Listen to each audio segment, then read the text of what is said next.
Here's some wisdom for you tonight, right?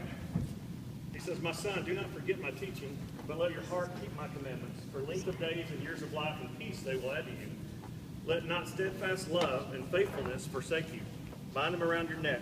Write them on the tablet of your heart, so you will find favor and good success in the sight of God and man.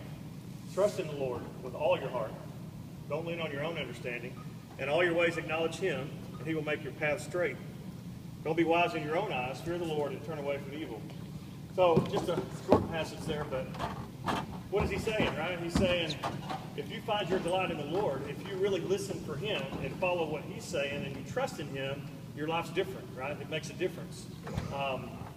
He doesn't say, trust in the Lord with a little bit of your heart, does he? Or kind of use the Lord like a spare tire. When I get in trouble, I'm gonna be real religious for a while, right? I need help. All right, God may honor that, but the point is, the wisdom that Solomon's talking about here, it's more like, give him your heart. Trust in him with all your heart. Give him your life, That's where Christianity is about. It's about laying down your life, giving it to God, trusting that Jesus is who he said he was, and then seeing what God does with your life, man, because the reality is the culture's messed up, and you're getting wrong messages. We all are every day. Wrong messages about one thing or another, about how to behave, how to act, how to respond when someone does evil to you, and just on and on, right? So the Bible says if you want to be wise and you want to not find the path that leads to destruction, you got to find your trust in the Lord. You're not going to find it anywhere else. And you can't do it because you can't just step into that because your parents love the Lord or you got a grandma that loves the Lord and praying for you. You got to be you. It says you trust in the Lord, right? Solomon's trying to tell him you got to do it, right?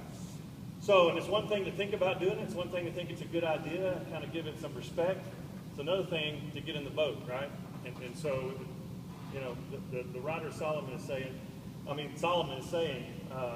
you got to trust in the Lord with all your heart. Don't do it your own way.